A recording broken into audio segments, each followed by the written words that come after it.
To sync Google Forms with Google Sheets, start by opening your web browser and going to Google Forms. Open an existing form or create a new one and add your questions if you haven't already. Once your form is ready, click on the Responses tab at the top of the form editor.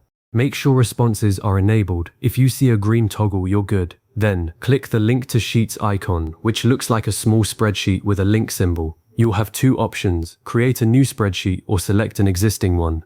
For most people, creating a new spreadsheet is the cleanest approach, so choose that. Give it a name that matches your form, like Event Registration Responses, and click Create. Google Sheets will open automatically with your new spreadsheet, and you'll see column headers that match each question you added. This live connection is what makes the whole process work. Each time someone submits your form, Google Forms sends the response to the next available row in that spreadsheet in real time. You don't have to copy or paste anything, it's fully automated. Before you share your form with anyone, test it yourself. Click the preview button in the form editor, fill it out with sample information and hit submit. Now switch back to your connected spreadsheet. You should see a new row appear immediately with your test data. Check each column to confirm the answers line up correctly with the headers. If something looks off, say a question didn't create a column or a response landed in the wrong field, go back to the form editor, make sure every question is in the correct order, and then test again. Let me show you why this matters for a real-world scenario.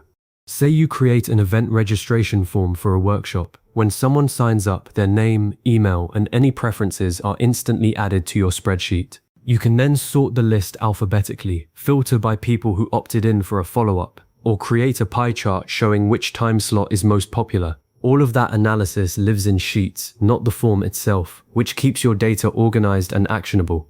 If you later need to add a question, like asking for dietary restrictions, go back to the form editor, add the new question and save, then submit another test response. When you return to your spreadsheet, you'll see that a new column has been added automatically next to your existing data. The previous rows remain unchanged because those respondents were never asked that question. Google Sheets is smart enough to only append new columns for future submissions. A common mistake people make is accidentally editing or deleting columns in the response sheet. Don't do that.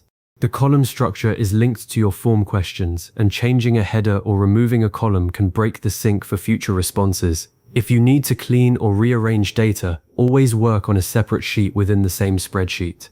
Right-click on the tab at the bottom, choose Duplicate, and then modify the copy. That protects your master data. You can also freeze the header row by clicking View in the Sheets menu, then Freeze, and selecting Row 1.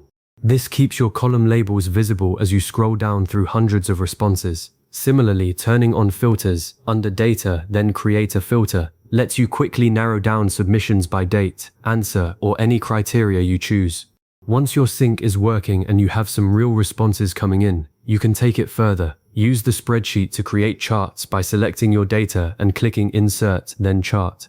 Build a pivot table to summarize responses. For example, count how many people chose each option in a multiple choice question. You can even connect the sheet to Looker Studio to build a live dashboard that updates as new submissions arrive. If you need to share the spreadsheet with a colleague, click Share in the top right and set their permissions to view or comment so they can see the data without accidentally altering it. Let's recap a few important tips. First, always test the connection before you send your form out. Submit at least 2 sample responses and verify they appear correctly. Second, keep your response sheet as the source of truth. Never move or rename the sheet itself, as that can break the link.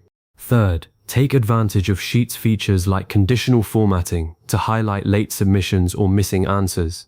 And if you ever notice responses stop appearing, check 2 things: that your form is still connected to the correct spreadsheet by looking at the Responses tab for the linked sheet name, and that response collection is enabled.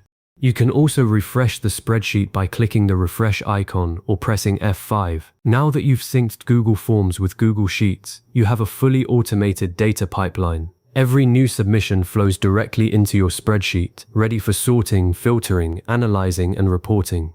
This saves you time, eliminates manual errors, and makes your data consistently up to date. If this helped, consider saving the video or bookmarking this page so you can revisit the steps whenever you need to set up a new form. Thanks for watching, and I'll see you in the next one.